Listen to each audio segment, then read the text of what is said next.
Hi hello అందరికీ నమస్తే. Welcome to my channel PR exams Adda. Right, మరి PR exams అడ్డాలో ప్రతిరోజు ఆది గురువు అనే ఒక మిషన్తో పాటు టెట్ అండ్ డిఎస్సికి ప్రిపేర్ అవుతున్న ప్రతి ఒక్క ఆస్పిరెంట్కి ఇంగ్లీష్ నుంచి అవుట్ ఆఫ్ 30 మార్క్స్లో 30 మార్క్స్, అలాగే స్కూల్ అసిస్టెంట్కి వరకు అయితే 90 మార్క్స్. మరి వీటిలో ఉన్నటువంటి మార్క్స్ ఎలా గెయిన్ చేయాలి, ఎలా చదవాలని రెగ్యులర్గా మనం క్లాస్ అందిస్తూనే వచ్చాము, అలాగే అందిస్తున్నాం. రైట్, మరి ఈ వీడియోలో అభ్యర్థుల కోరిక మేరకు సరే ఇంగ్లీష్ మెథడ్ గురించి కొంచెం డీటెయిల్ చెప్పండి అంటున్నారు. Right, before that today we have to learn syllabus and preparation plan, how to gain 12 marks for the school assistant, and paper 1 లో అయితే మనకి 6 మార్క్స్ వస్తుంది, పేపర్ 2 స్కూల్ అసిస్టెంట్కి అయితే 12 మార్క్స్ వస్తుంది. ఆ మార్క్స్ ఏ చాప్టర్ ఉంది, ఏ చాప్టర్ నుంచి ఎలా చదవాలి, ఆ చాప్టర్లో ఉన్నటువంటి కంటెంట్ ఏముంది, వాటన్నిటి గురించి క్లియర్గా మనం ఇప్పుడు తెలుసుకుందాం. So let's begin the session. So ఈ ప్రిపరేషన్ ప్లాన్ మనకి స్కూల్ అసిస్టెంట్ వరకు అయితే 12 మార్క్స్ అని చెప్పాము, అందుకోసమే ఇక్కడ 12 మార్క్స్ అని పెట్టడం జరిగింది. అలాగే పేపర్ 1 వరకు అయితే 6 మార్క్స్ అయితే ఉంటుంది. సో ఈ మార్క్స్ మన సొంతం కావాలి అంటే మనకి ఉన్నటువంటి మెథడ్లో, ఇంగ్లీష్ మెథడ్లో ఏ విధంగా ముందు సిలబస్ ఉందో ఒకసారి చూద్దాం. సో ముఖ్యంగా ఇక్కడ టోటల్గా 9 టాపిక్స్ ఉంటాయి. So they are the aspect of English language, objective of teaching English, development of language skills, approach, method and technique, teaching of structure, vocabulary, grammar, teaching learning material, lesson planning, curriculum and textbook, evaluation. This is the assessment. So we say these are the 9 topics. So వీటి గురించి detail గా మనం clear గా ప్రతి ఒక్క topic గురించి మనం clear గా తెలుసుకుందాం. So this is the first chapter.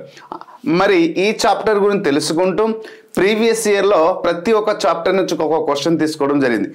Proof కోసం how the questions are formed అనేది మనం తెలుసుకోవాలి కదా. సో ఇక్కడ మనం ఏం తెలుసుకోబోతున్నామంటే ఆస్పెక్ట్ ఆఫ్ ఇంగ్లీష్ లాంగ్వేజ్ అంటాం. మరి ఇంగ్లీష్ లాంగ్వేజ్లో at first we have to learn history గురించి తెలుసుకోవాలి. ఈ history of English language. So ఈ హిస్టరీలో ఏం తెలుసుకుంటామంటే here old English and middle English and modern English, ఈ 3 భాగాలు అనేది very very very very important. ఇక్కడ ఈ old English, middle English and modern ఇంగ్లీష్లో దీంట్లో ఏ ఇయర్ నుంచి ఏ పీరియడ్ గురించి కూడా తెలుసుకోవాల్సింది. తర్వాత ఓల్డ్ ఇంగ్లీష్కి ఏమంటారు? ఓకే, ఆంగ్లోస్ సాక్సన్స్ అని అంటారు, ఇంకో పేరు. మరి ఇక్కడ నార్మన్స్ ఎప్పుడైతే వచ్చారో నార్మన్స్ అండ్ సాక్సన్స్ వారు కొంత మనస్పర్ధాలు, గొడవలు రావడం చేత వీరు పోరాడి వీరికి ఓడించిన తర్వాత మనస్పర్ధలు లాంగ్వేజ్ పట్ల రావడం వల్ల అప్పుడు ఏం చేశారంటే వీళ్ళ భాష వీళ్ళకి అర్థం కాకపోతే చివరికి వీళ్ళు సాక్సన్ ప్లస్ నార్మన్స్, కాబట్టి ఆంగ్లో నార్మన్స్ అని పెట్టడం జరిగింది. So Anglo Normans is the Anglo Saxon అంటే ఓల్డ్ ఇంగ్లీష్ అవుతుంది, ఆంగ్లో నార్మన్స్ అంటే మిడిల్ ఇంగ్లీష్ అవుతుంది. So middle English given the birth to the Anglo Normans, లేకపోతే Anglo Normans given birth to the middle English. తర్వాత అనేక రకాల మార్పులు చేర్పులు అయితే మోడర్న్ ఇంగ్లీష్లో జరిగింది. సో ఇక్కడ లిటరేచర్ అనేది డెవలప్మెంట్ జరిగింది, ఇక్కడ ప్రింటింగ్ ప్రెస్ అనేది ఇన్వెస్టిగేషన్ చేయడం జరిగింది. అలాగే ఆక్స్ఫర్డ్ యూనివర్సిటీ, అలాగే కేంబ్రిడ్జ్ యూనివర్సిటీ స్థాపించడం అనేది మిడిల్ ఇంగ్లీష్లోనే జరిగింది. సో అక్కడి నుంచి మార్పులు జరిగి మోడర్న్ ఇంగ్లీష్లో రావడం జరిగింది. ఓకే, సో పీరియడ్ గురించి తెలుసుకున్న తర్వాత దీని యొక్క ఇంపార్టెంట్ పార్ట్ ఏంటంటే నేచర్ గురించి తెలుసుకోవాలి. Very very very important. ఈ నేచర్లో టోటల్గా 10 టైప్స్ ఉంటాయి. Very very very important. ఈ 10 టైప్స్ నుంచి రిపీట్ అంటే ఏ క్రైటీరియాలో క్వశ్చన్స్ వస్తున్నాయి అనేది నేను చెప్పడం జరుగుతుంది. దీంట్లో ముఖ్యంగా లాంగ్వేజ్ ఏంటంటారమ్మా, లాంగ్వేజ్ ఆఫ్ ఈ 10 ముఖ్యంగా 9 ఉంటాయి. సో వాటి నుంచి ఎక్కువ questions. So these 10 types of language natures it is very important for the examination. Number of times ఈ ఒక్క క్రైటీరియా నుంచి క్వశ్చన్స్ రిపీటెడ్గా అడగడం జరిగింది. ఫర్దర్ వీడియోలో ఒక ట్రిక్తో పాటు ఎక్స్ప్లెయిన్ చేస్తూ క్వశ్చన్ ఆన్సర్ కూడా ఎక్స్ప్లెయిన్ చేద్దాం. బట్ ఇప్పుడు జస్ట్ ఇండికేషన్ మాత్రం ఇస్తున్నాను. So what is the language of systemicity, language of arbitrary, language of displacement, language of creativity, language of redundancy, language of extendable, language of prevarication, language of transmit culture, language of heterogeneous. So these are the major. అయితే total గా అంటే duality structure కూడా కలిపితే total గా 10 అవుతుంది, లేదన్నా ముఖ్యంగా 9 kinds అంటాం. So these are the very very very essential part in the okay. Next language గురించి నేచర్ గురించి తెలుసుకున్న importance. So what are the why the language is importance ఎక్కడ తెలుసుకోవాలి. సో ఇంపార్టెన్స్ తెలుసుకున్న తర్వాత ప్రిన్సిపల్స్, ఇక్కడ 3 types ఆఫ్ ప్రిన్సిపల్స్ ఉంటాయి, very very very very important. So that is the behavioural principle, cognitive principles and psycholinguistic principles. ఈ 3 కూడా తెలుసుకోవాల్సింది. తర్వాత భారతదేశంలో ఇంగ్లీష్ అనేది బోధించడంలో దానివల్ల learning and teaching what are the major problems, why it is a problem, so what are the main problems. So ఈ వీటి గురించి కూడా అయితే అతి తక్కువగా క్వశ్చన్ యొక్క క్రైటీరియాలో వస్తుంది. ఎక్కువ మీరు దృష్టి పెట్టాల్సింది ఏంటంటే తర్వాత లాంగ్వేజ్ హిస్టరీ గురించి, నేచర్, ఇంపార్టెన్స్ అండ్ ప్రిన్సిపల్స్. దీంతో పాటు ఇంకొకటి ఏంటంటే లాంగ్వేజ్ కమిషన్ అండ్ యాక్ట్ గురించి నేర్చుకోవాలి.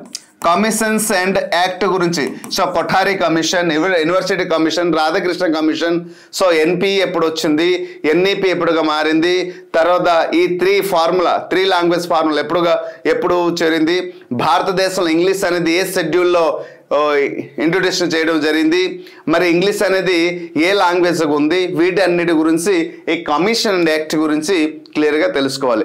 మరి భారతదేశంలో ఉన్నటువంటి ఇంగ్లీష్ ఇంట్రొడ్యూషన్ చేసిన తర్వాత అగ్రి ఎప్పుడైతే చేశారో అప్పుడు దాన్ని ఏమని ఆ సెకండ్ ఏమన్నారు అంటే మగ్న కట్ట అంటాం. సో ఇలా వాటి గురించి మొత్తం పైన మనకి పరిపూర్ణమైన అవగాహన వస్తే ఈ చాప్టర్ నుంచి మనకి సంపూర్ణమైన అవగాహన వస్తుంది. So this is the basic analysis of the first chapter.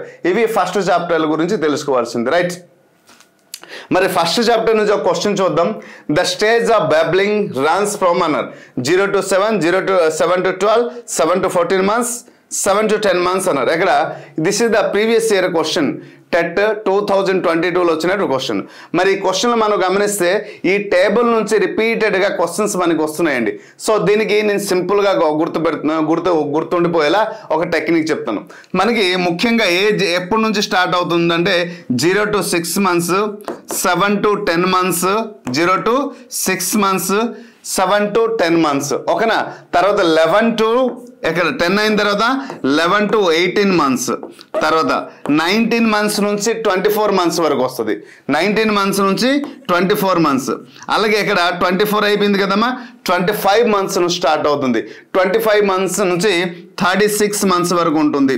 36 నుండి ఇక్కడ లాస్ట్ అదే రిపీట్ అవుతుంది 60 months. అంటే దట్ మీన్స్ దీనిని ఏ స్టేజ్ అంటారు, దీన్నే గగ్లింగ్ స్టేజ్ అంటారు.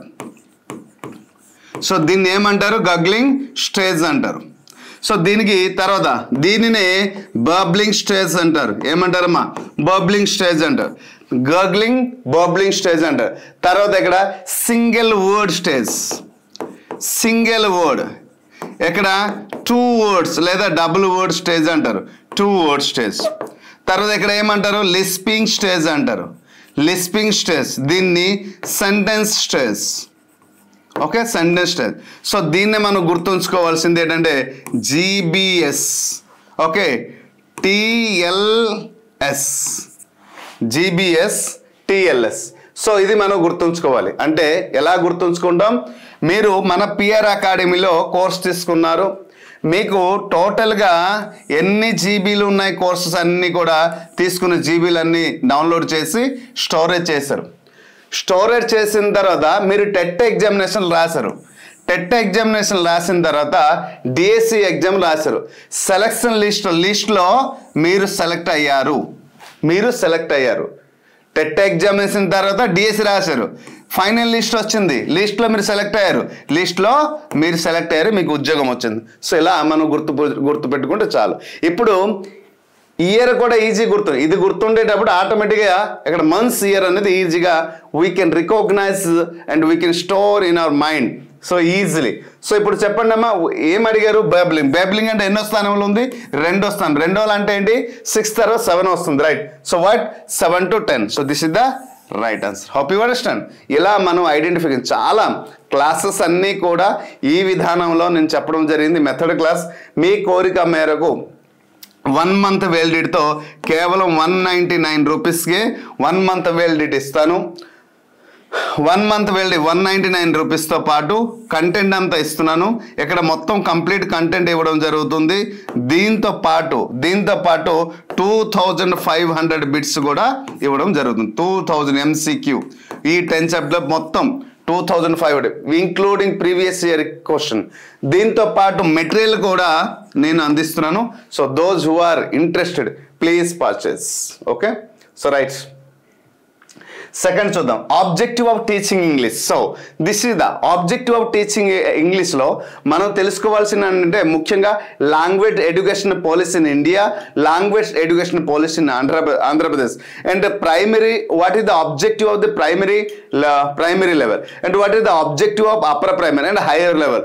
ఈ ఆబ్జెక్టివ్స్ దాని గురించి ఎలా ఉంటుంది, తర్వాత టెక్స్ట్ బుక్ని టీచ్ చేసేటప్పుడు ఏ ఆబ్జెక్టివ్స్ ఫాలో అవ్వాలి, అలాగే సప్లిమెంటరీ రీడింగ్ టీచ్ చేసేటప్పుడు ఏ విధంగా ఫాలో అవ్వాలి, అలాగే ప్రోస్ పోట్ what are the main objective, వాటి గురించి ఎక్కడ ఈ లెసన్లో ఆబ్జెక్టివ్ ఆఫ్ టీచింగ్ ఇంగ్లీష్లో తెలుసు. ఎందుకంటే నేను ఇక్కడ పాయింట్అవుట్ ఒక విషయం గమనించండి, ఏ క్రైటీరియాలో నంబర్ ఆఫ్ క్వశ్చన్ 2011 నుంచి 18 వరకు ఇచ్చారో ఆ క్రైటీరియా నుంచి ఐడెంటిఫై చేసి మీకు ఇవ్వడం జరుగుతుంది, అంటే ఇక్కడ చెప్పడం జరుగుతుంది. సో అది లేదు అంటే చాలా కంటెంట్ ఉంది, నేను కాదనట్లేదు, బట్ ఈ క్రైటీరియా నుంచి నంబర్ ఆఫ్ టైమ్స్ రిపీటెడ్గా క్వశ్చన్స్ అడగడం జరుగుతుందని చెప్పడం జరిగింది. So here are one question. The primary purpose of writing a short poem is, చూసారా ఇప్పుడే మనం మాట్లాడాం. So same thing, the short poem. Here the question is చూడండి 24లో వచ్చిన క్వశ్చన్స్, ఓకే, పేపర్ 2కి వచ్చినటువంటి క్వశ్చన్, ఓకేనా. సో రైట్, ఇక్కడ to tell a long detail story, to express throughout thought of feeling consciously, next to create complex characters, to provide historical context. So which is the exact answer? We have to understand here clearly, to express thought and feelings consciously. So poem ఎప్పుడైనా రాసేటప్పుడు always we are going to express our feelings, ఎడమా our feelings and thoughts. దీన్ని మనం ఏ రూపంలో ఎక్కడ presentation చేస్తామంటే, so in the poem, but we should not express about the create అంటే వాట్ ఇస్ కాంప్లెక్స్ అంటే డిఫికల్ట్ క్యారెక్టర్ గురించి చెప్పం. Historical content we are going to express the things in the story or tales, okay na. So detail and that is we should write drama or novel, whatever it may be, but here we have to present our feelings, emotion, thoughts, and whatever the things are there we can express as a stanza verse in the poem. Hope you understand. So right, so this is the next question చూడండి. Next topic development of language skills. So ఇక్కడ అందరికీ తెలుసు LSRW, everybody has know about it, but LSRW listening, speaking, reading, రైటింగ్లో ఈ 4 స్కిల్స్తో పాటు one of the most important communicative skills. So ఈ కమ్యూనికేటివ్ స్కిల్స్లో కూడా క్వశ్చన్స్ గతంలో చాలా రావడం. Out of these 4 skills, one of the most important skills is the reading skills. ఈ రీడింగ్ స్కిల్స్ నుంచి నంబర్ ఆఫ్ క్వశ్చన్స్ అనేది గతంలో ఎరేజ్ అయింది అండ్ ఎరేజ్ అవుతూనే ఉంటుంది. సో బికాస్ అంత ఇంపార్టెంట్ అక్కడ. సో వాట్ ఈస్ కాల్డ్ ఈ రీడింగ్ స్కిల్స్లో వాట్ ఆర్ థింగ్స్. ఇక్కడ రీడింగ్ స్కిల్స్లో ఏం తెలుసుకోవాల్సిందంటే టైప్స్ గురించి ఖచ్చితంగా మీరు తెలుసుకోవాల్సిందే. ఓకే, రీడింగ్ స్కిల్స్లో దీని ఒక టైప్స్, అలాగే రీడింగ్ స్కిల్స్ టైప్స్తో పాటు మెథడ్స్ తెలుసుకోవాల్సింది. సో మెథడ్ తెలుసుకోవాల్సింది అండ్ టెక్నిక్ కూడా తెలుసుకోవాల్సింది ఇక్కడ. So these 3 parts are very very very very important role play చేస్తుంది. ఫర్దర్ క్లాస్లో దీని గురించి నేను షార్ట్ కట్తో ఈజీ మెథడ్తో టెక్నిక్తో పాటు నేను ఎక్స్ప్లెయిన్ చేస్తాను. కొన్ని క్వశ్చన్స్ ప్రీవియస్ ఇయర్ క్వశ్చన్ తీసుకుంటాను, అప్పుడు మీకు క్లియర్గా అర్థమవుతుంది. సో LSRW ఈ లిజనింగ్, స్పీకింగ్ చూడండి, లిజనింగ్, స్పీకింగ్, రీడింగ్, రైటింగ్కి it is a different names. లిజనింగ్కి, స్పీకింగ్కి, రీడింగ్కి, రైటింగ్ ఒక్కొక్క దానికి వేరే వేరే పేర్లతో పిలిచే ఉన్నాయి. సో దాని పేర్లతో పాటు కూడా వచ్చినటువంటి ఏమంటాము. సో అంటే it is also known as అంటాం కదా. So productive skills, receptive skills and productive skills ఏవైతే ఉన్నాయో వాటి నుంచి కూడా క్వశ్చన్స్ వస్తున్నాయి. అదర్ నేమ్స్తో పాటు అడగడం జరుగుతుంది, గతంలో అదే అడిగారు. సో వాటిపైన కొంచెం దృష్టి సారిస్తారు. సో LSRW పైన కొంచెం, ఎందుకంటే very very very important part అండి LSRWలో. దీంట్లో ఎక్కువ కన్ఫ్యూజ్ అయ్యేది మనం ఏ క్రైటీరియా అంటే reading skill. But listening speaking is very very easy to understand. Writing అంటే అంత పెద్ద చాలా చిన్నది, but we have to no clearly listening and speaking. So listening is the first step of the development of language skills. So వీటితో పాటు we have to also know the clear knowledge about the what is called communicative skills. ఈ communicative skills ఎవరు introduce చేశారు, ఎప్పుడు introduction అయింది, ఎందువల్ల communication skill important role play చేసింది. We have to know all these things in the communicative skills. And one more thing here, see one question from this topic. Choose the best option that fits describe the bilingualism. Yeah, so we have to understand what is the bilingualism means. మనం development of language skills లో మన bilingualism గురించి అడగడం జరిగింది. the ability to speak two languages, the ability to speak one language, the ability to speak multiple languages, the ability to speak ancient language. So bilingualism means అంటే రెండు భాషలు మాట్లాడాలి. So what is that? To speak two languages. This is the exact answer. Okay, ఇది ఎప్పుడు వచ్చింది? 2000. నాకు నచ్చే questions నేను తీసుకోలేదు కదా. సో హియర్ ప్రూఫ్ ఉంది. సెషన్ 1లో మార్నింగ్ సెషన్లో క్వశ్చన్ వచ్చింది. ఎప్పుడు 2024లో వచ్చినటువంటి క్వశ్చన్ పేపర్లో ఈ క్వశ్చన్ వచ్చింది. కాబట్టి అంతే ఏ లెవెల్లో మనం చదివితే సరిపోతుంది అనేది మీకు ఎక్కడ ఎక్స్ప్లెయిన్ చేయడం జరుగుతుంది. Next one more the very very very very important topic. Last time ఈ ఒక్క చాప్టర్ నుంచి కొన్ని షిఫ్ట్లో SGD వారికి 6 క్వశ్చన్ ఇస్తే 2022లో జరిగినటువంటి టెట్లో మనం చూస్తే కొన్ని షిఫ్ట్లో 4 క్వశ్చన్స్ కూడా ఉన్నాయి సందర్భాలు. అప్పుడు ఆ ప్రభుత్వం ఉండేటప్పుడు అంతే, పేపర్ ఎలా పడితే అలా టెట్లో పెట్టేశారు కాబట్టి ఎక్కువ వెయిట్ ఇచ్చేసారు. కానీ మీకు 6 మార్క్ స్కూల్ పేపర్ 1కి వచ్చేటప్పుడు ఖచ్చితంగా డెవలప్మెంట్ ఆఫ్ లాంగ్వేజ్ స్కిల్స్ నుంచి ఒకటి ఉంటుంది, అప్రోచ్ మెథడ్ అండ్ టెక్నిక్ నుంచి ఉంటుంది, then very very important aspect of English language. ఈ 3 చాప్టర్లు 3 question Pakka.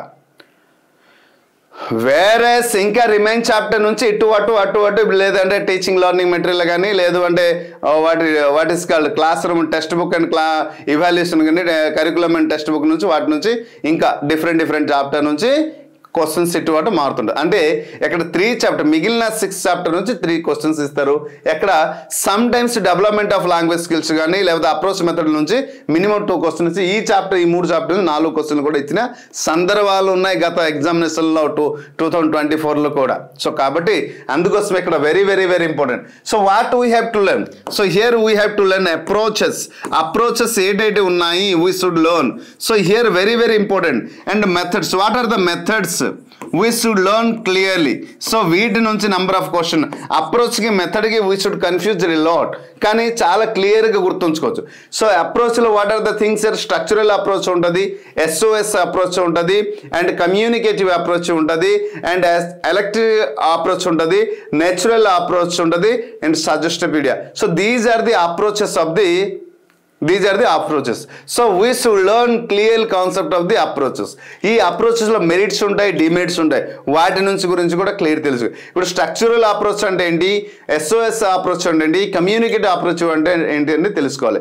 Then come to the methods లో we know very well the oldest method is the grammar translation method అంటాం. తర్వాత direct method వచ్చింది, grammar translation method, direct method, తర్వాత bilingual method, తర్వాత doctor west method, total physical response TPR method అంటాము, తర్వాత situational method, next audio lingual method. So these methods we should have to no, ఎందుకంటే ఈ method నుంచి రిపీటెడ్గా questions వస్తున్నాయి కాబట్టి. Next technique. So approaches, method and technique గురించి తెలుసుకోవాలి. Of teaching include the remedial class. So ఈ 3 పార్ట్లు ఎలా తెలుసుకోవడం ఎంతో ఇంపార్టెంటో, last one is the remedial teaching గురించి కూడా తెలుసుకోవడం అంతే. సో ఇక్కడ అప్రోచ్, మెథడ్, టెక్నిక్లో 4 భాగాలు ముఖ్యంగా ఉంటాయి. ఒకటి అప్రోచ్, రెండోది మెథడ్, మూడోది టెక్నిక్, నాలుగోది teaching. Remedial teaching is the very very very important part for the examination. So keep in your mind. Okay, hope you understand. So see the question. Identify the method that use meaningful situation to teach a new language items and vocabulary. So దీన్ని ఏంటి approach oral approach, situational approach, direct method, grammar, translation method. So which is the exact answer? ఇక్కడ మనం గమనించాలి. So ఏదైనా ఒక సందర్భంలో మనం చూసి మనం ఐడెంటిఫికేషన్ చేసుకోవాలంటే ఈజీగా. So this is the situational approach. ఎందుకన్నారు? మీనింగ్ఫుల్ సిచ్యువేషన్ ఉంది కాబట్టి సో సిచ్యువేషనల్ అప్రోచ్. ఇంకా మిగతావన్నీ ఆలోచించాల్సిన అవసరం లేదు. Then teaching structure, vocabulary, grammar. దీంట్లో ముఖ్యంగా ఇక్కడ చాలామంది ఏం చేస్తున్నారంటే ఇక్కడ టీచింగ్ స్ట్రక్చర్ అండ్ వొకాబులరీ గురించి తెలుసుకుంటున్నారు, గ్రామర్ గురించి తెలుసుకోవట్లేదు. గ్రామర్లో 2 భాగాలు ఉంటాయి. సో ఈ 2 భాగాల గురించి టైప్స్ కూడా డిస్క్రిప్టివ్ గ్రామర్ కూడా ఉంటుంది. ఓకేనా? సో ఇక్కడ టైప్స్, గ్రామర్లో ఉన్న టైప్స్ గురించి కూడా తెలుసుకోవాలి, వాటి నుంచి కూడా అడగడం జరుగుతుంది. ఓకే, ఎనీహౌ ఇక్కడ structure and vocabulary. So vocabulary part నుంచి రిపీటెడ్గా క్వశ్చన్స్ గత సందర్భంలో వచ్చాయి. అంటే స్ట్రక్చర్లో కూడా ఈ టేబుల్ గురించి తెలుసుకోవాలి, దాని ఒక స్ట్రక్చర్ గురించి తెలుసుకోవాలి. సో స్ట్రక్చర్ అండ్ వొకాబులరీ తెలుసుకున్న, వొకాబులరీలో ఉన్న టైప్స్ గురించి తెలుసుకోవాలి. వొకాబులరీ టైప్స్ తెలుసుకున్న దాని ముందు వర్డ్ అంటే ఏంటి, వర్డ్లు ఎన్ని భాగాలు ఉన్నాయి, సో వాటి గురించి కొంచెం తెలుసుకున్న తర్వాత వొకాబులరీ, తర్వాత grammar. So here the question ఎలా ఉంది, గత 2022 ఎలా వచ్చింది?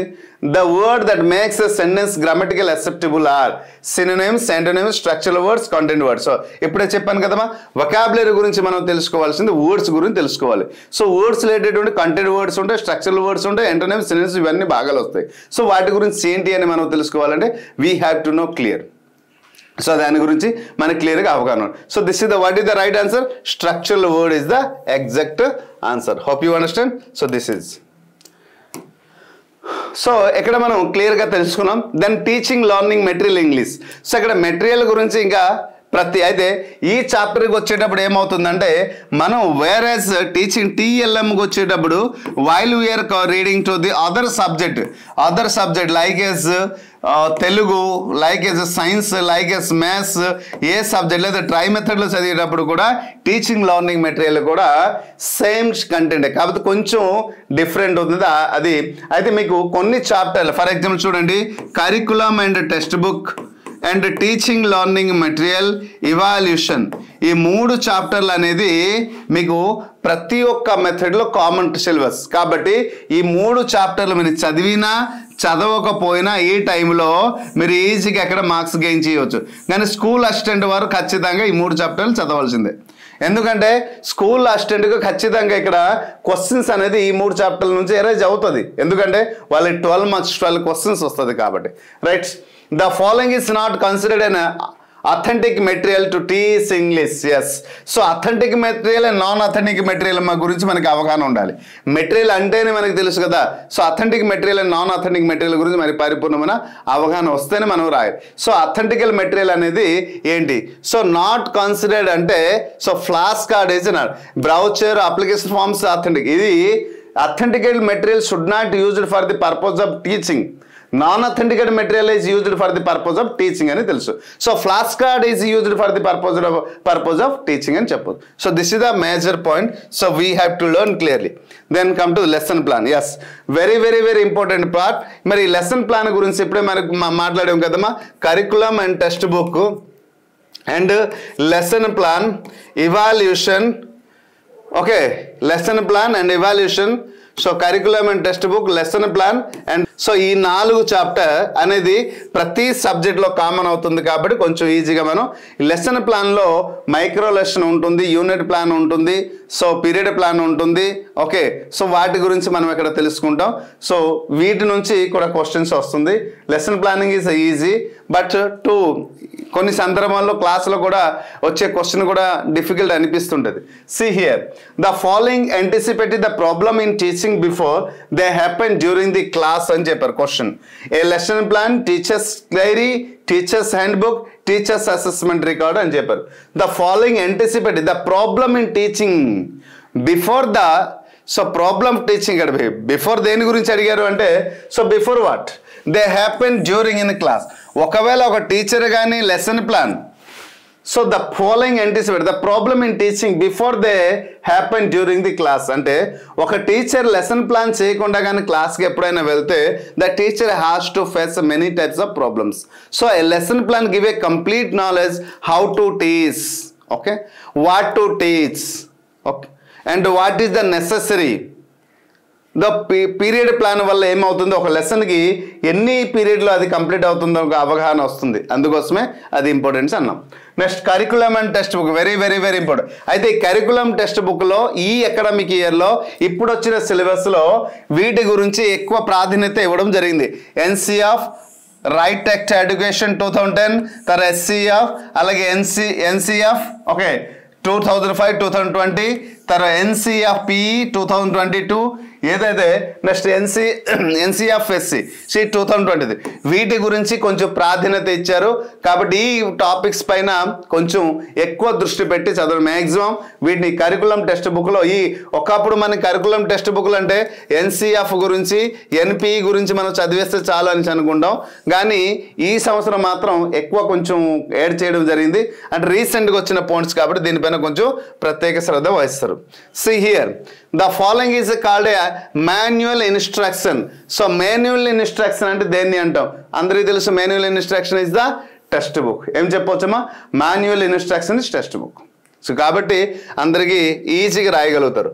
సో ఉపాధ్యాయుడు చేతిలో టెక్స్ట్ బుక్ లేనిదే బోధన అనేది జరగదు అని కాబట్టి తెలుసు, రైట్. నెక్స్ట్ అసెస్మెంట్ ఇవాల్యూషన్ పార్ట్లో, ఇవాల్యూషన్లో టోటల్గా టెస్ట్ గురించి తెలుసుకోవాలి, మెజర్మెంట్ గురించి తెలుసుకోవాలి, అన్ని రకాలు. ఇక్కడ టెస్ట్లో అనేక రకాల కైండ్స్ ఉన్నాయి, ఆ కైండ్స్ గురించి మాత్రం క్లియర్గా దృష్టి పెట్టుకోవాలి. సో దాని నుంచి ఒక క్వశ్చన్ ఇవ్వడం జరిగింది. The test that are constructed to assess proficiency in language use itself are called an achievement test, proficient test, diagnostic test and aptitude. So what is achievement test?